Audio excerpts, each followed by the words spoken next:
my name is Jade Oliver. I'm 31 years old. The day my parents laughed while my 8-year-old daughter stood on a stage, fighting back tears, was the day something inside me finally broke. What hurt wasn't just the humiliation my daughter suffered in front of hundreds of people.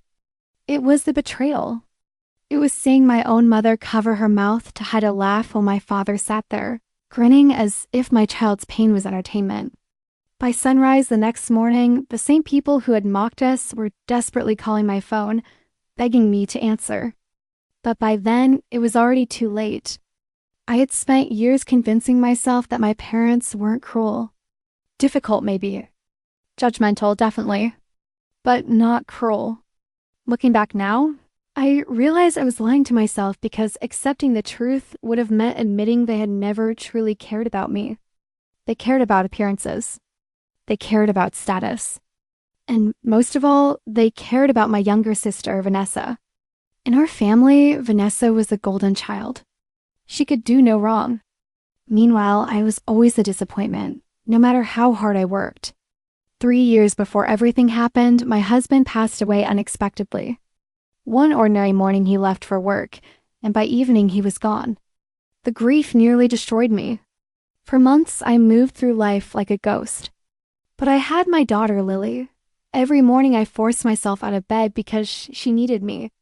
Every night I held her while she cried for her father. Together, we survived.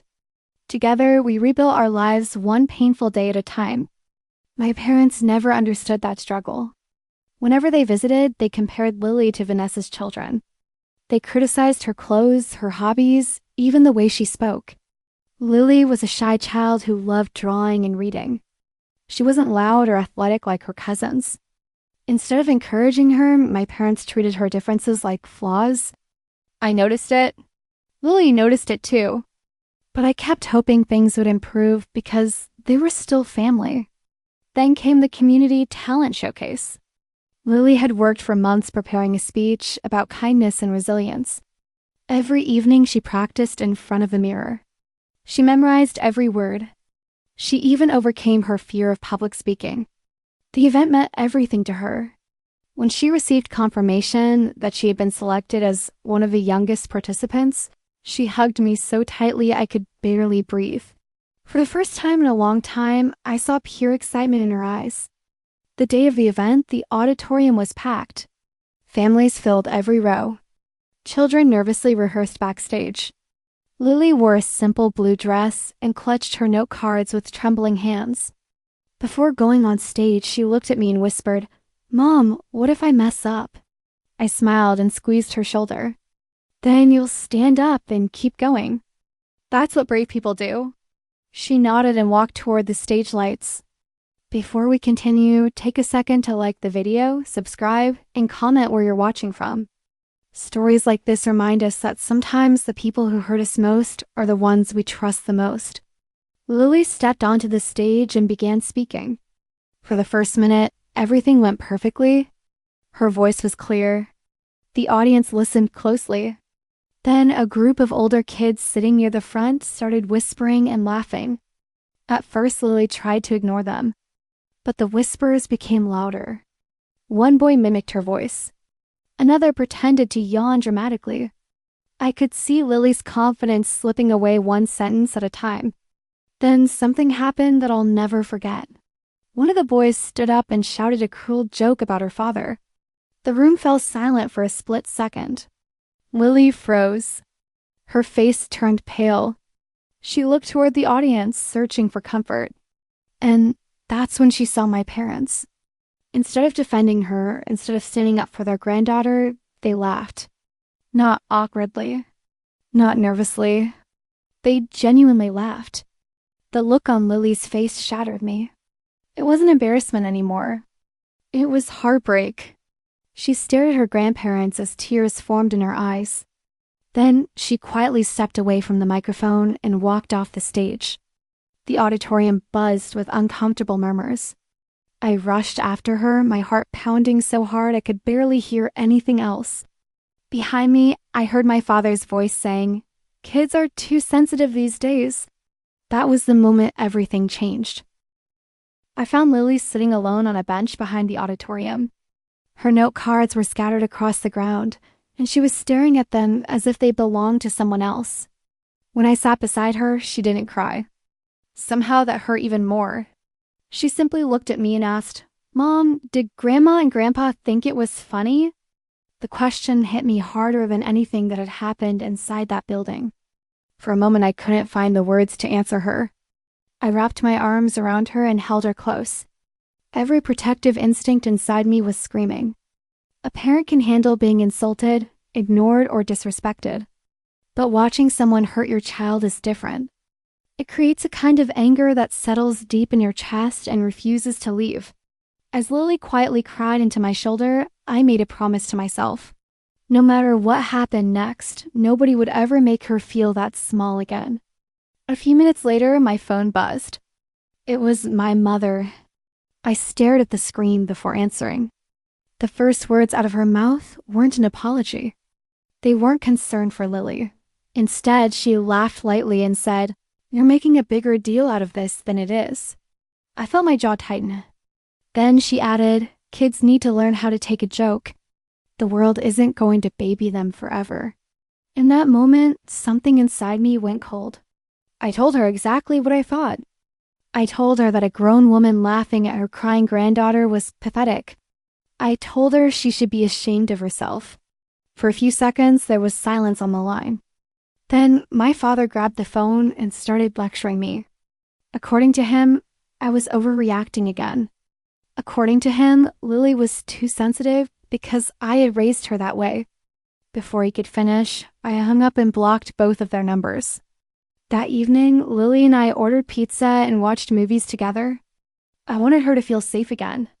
Slowly, she began smiling. Slowly, the sadness in her eyes started fading. But after she went to bed, I sat alone in the kitchen replaying everything. The more I thought about it, the more I realized the auditorium incident wasn't an isolated event. It was simply the latest chapter in a long pattern of behavior that had stretched across years. I remembered birthdays where my parents bought expensive gifts for Vanessa's children while handing Lily a generic card. I remembered family gatherings where they praised every achievement made by my sister's family while ignoring my daughter's accomplishments completely. I remembered the countless excuses I had made for them. Looking back, I felt embarrassed by how much disrespect I had tolerated. The signs had always been there. I just hadn't wanted to see them. Around midnight, I opened a folder on my laptop. Inside were years of messages, emails, and documents involving my parents. Originally, I had saved them because they frustrated me. Now, as I reviewed them one by one, I noticed something else.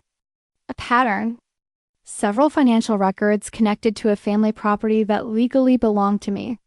Years earlier, my grandmother had left me a significant ownership share in a commercial building.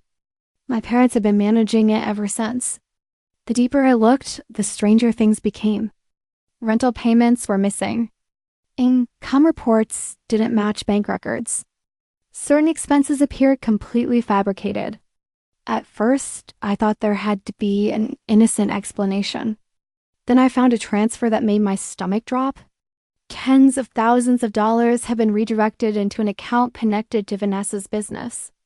Suddenly, years of strange behavior started making sense. I spent the next several hours reviewing everything carefully. By 3 a.m, I wasn't just angry anymore. I was focused, calm, determined. For the first time, I understood why my parents had always worked so hard to keep me dependent and distracted. They never expected me to start asking questions. They never expected me to examine the paperwork. And they definitely never expected the events at the auditorium to push me into finally uncovering the truth. If you're enjoying this story so far, don't forget to like, subscribe, and comment where you're watching from. What would you have done if you saw your own child humiliated while family members laughed? As dawn approached, I called an attorney my husband and I worked with years earlier. By 8 o'clock that morning, copies of every document were sitting on his desk. I didn't know exactly what we would discover next, but I knew one thing with absolute certainty. The people who had laughed at my daughter the day before were about to learn that actions have consequences, and their consequences were just beginning. The attorney called me back later that afternoon, and his voice immediately told me this situation was far more serious than I had imagined. He'd already reviewed a portion of the documents I sent. "Jade," he said carefully, "I think you need to come into the office." The silence that followed felt heavy. Lawyers don't usually sound nervous unless they've found something important. I arranged childcare for Lily and drove across town with my stomach tied in knots. When I arrived, several folders were spread across the conference table. My attorney pointed to a series of bank transfers and accounting records. Over the years, money generated by the commercial property had quietly been diverted away from accounts connected to me. The amounts weren't small either. Individually, they looked harmless. Together, they represented a staggering sum. As I flipped through the pages, my hands actually started shaking. I wasn't looking at mistakes. I was looking at a carefully maintained system. The worst part wasn't the money. It was the betrayal behind it. My parents had spent years criticizing my financial decisions, questioning my ability to support Lily, and acting as though they were doing me favors. Meanwhile, they had been benefiting from assets that legally belonged to me. Every lecture suddenly sounded different in my head. Every insult took on a new meaning. The people who constantly treated me like I was irresponsible had secretly been taking advantage of my trust. My attorney recommended a full forensic audit immediately. He explained that we needed complete documentation before making any accusations. I agreed without hesitation. For years, I had reacted emotionally whenever my parents hurt me. This time would be different. This time I would move carefully and legally. As I signed the paperwork authorizing the investigation, I felt surprisingly calm. The anger was still there, but now it had direction. Over the next several days, I focused entirely on Lily. I took her to her favorite bookstore. We spent an afternoon painting together in the backyard. Little by little, she began acting like herself again. One evening while we were eating dinner, she asked if Grandma and Grandpa were mad at us. I set down my fork and looked at her. "No, sweetheart," I said softly. "Sometimes people get upset when they're forced to face the consequences of their actions." She thought about that for a moment before nodding. Then she surprised me with another question. "If someone hurts you, do you always have to forgive them?" I could hear the pain hiding beneath her words. This wasn't really about forgiveness. It was about trust. It was about understanding why people who claimed to love her had laughed when she was suffering. I chose my answer carefully because I knew she'd remember it for years. "You can forgive someone if you want to," I told her. "But forgiveness doesn't mean giving them unlimited chances to hurt you again." Lily sat quietly for a few seconds before returning to her meal. The conversation was simple, but it stayed with me. In many ways, I realized I was learning the same lesson. I had spent most of my life confusing forgiveness with permission. I had forgiven endlessly while my parents continued crossing every boundary imaginable. 3 days later, the first audit report arrived. The findings were devastating. The missing funds stretched back almost 6 years. There were unauthorized transfers, questionable expenses, and multiple payments that appeared connected to Vanessa's struggling business. My attorney looked up from the report and said, "This is enough to pursue serious legal action." Hearing those words should have felt satisfying. Instead, I felt exhausted. The truth carried a weight I hadn't expected. That evening, my phone began ringing from unknown numbers. Apparently, my parents had discovered that lawyers were reviewing the property records. First came my mother, then my father, then Vanessa. Since I had blocked their primary numbers, they started calling from friends' phones. I ignored every single call. Voicemails piled up throughout the evening. Some sounded angry. Others sounded nervous. By midnight, the anger had disappeared completely and panic had taken its place. The next morning, I stepped outside and froze. Parked directly across the street was my father's truck. He was sitting behind the wheel staring at my house. A few minutes later, my mother arrived in her own car. They didn't approach the door immediately. They simply waited. Watching from my window, I realized something important. They weren't there because they felt guilty about Lily. They weren't there because they regretted years of mistreatment. They were there because they were finally afraid. Before we move into the confrontation, take a moment to like the video, subscribe, and comment where you're watching from. The most dangerous moment for people who abuse trust is when the person they've underestimated finally stops being afraid. At exactly 9 o'clock, my doorbell rang. My parents stood on the porch looking nothing like the confident people who had laughed inside the auditorium. My father's face was pale. My mother's eyes were red from crying. Through the glass, I watched them exchange nervous glances. For years, they had controlled every conversation. For years, they believed I would always come back. They had no idea that this time the decision was no longer theirs to make. I didn't open the door right away. Instead, I stood in the hallway and watched them through the security camera mounted beside the porch. My mother kept wringing her hands while my father paced back and forth. It was strange seeing them look uncertain. For most of my life, they had carried themselves with absolute confidence. They always assumed they controlled every situation. Now, for the first time, they looked like people who had lost that control and didn't know how to get it back. Eventually, I opened the door but didn't invite them inside. The morning air felt cool between us. My father immediately tried forcing a smile. "Jade, we need to talk," he said. My mother quickly nodded in agreement. I remained silent. The awkwardness stretched for several seconds before my father cleared his throat. "We've heard you've been looking into the property accounts," he finally admitted. There it was. Not a word about Lily. Not a single apology. Straight to the money. I folded my arms and looked directly at them. "Interesting," I said quietly. "I thought you'd come here to discuss what happened to your granddaughter." Both of them froze. My mother looked down at the porch floor. My father's expression tightened. Neither answered immediately because they knew I was right. They hadn't driven across town because they felt guilty. They were there because they were scared. The difference mattered more than either of them realized. A few seconds later, my mother finally spoke. Her voice sounded softer than usual. She said she was sorry if Lily's feelings had been hurt. The wording instantly irritated me. Sorry if, not sorry that. Even now, she couldn't take responsibility. She spoke about misunderstandings, emotions, and family stress, carefully avoiding any real accountability. As she talked, I realized something painful.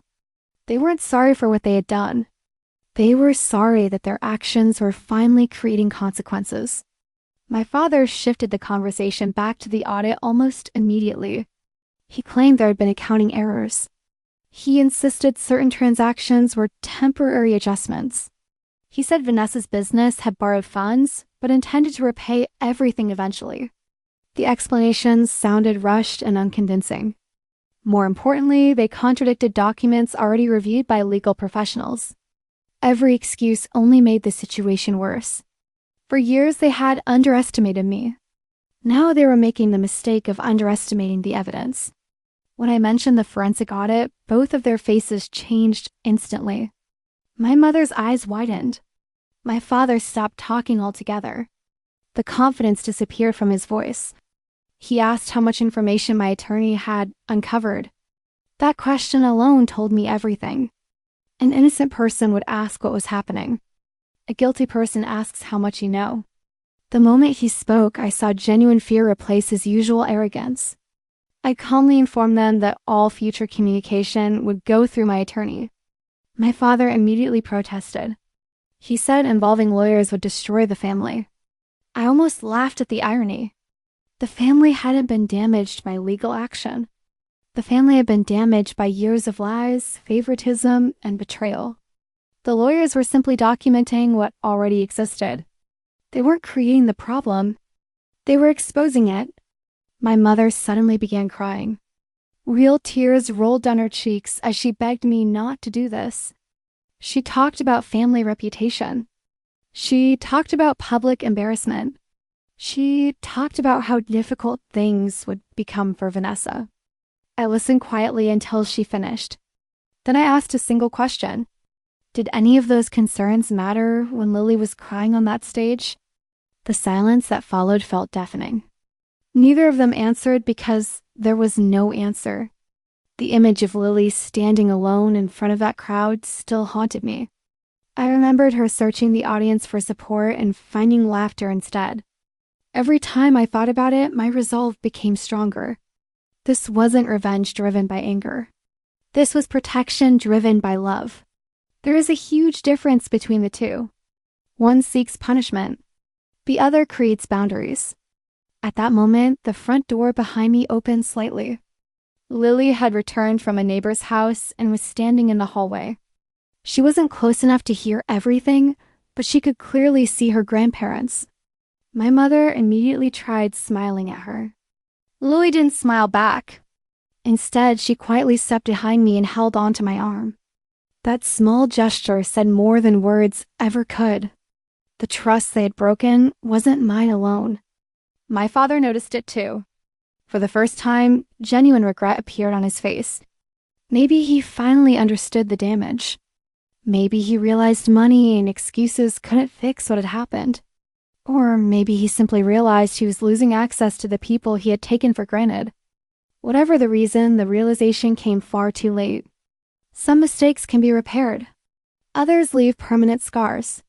Before we continue to the final chapter, make sure to like the video, subscribe and comment where you're watching from. Stories like this aren't really about revenge. They're about the moment someone finally decides they deserve better treatment. I looked at my parents one final time and handed them an envelope prepared by my attorney.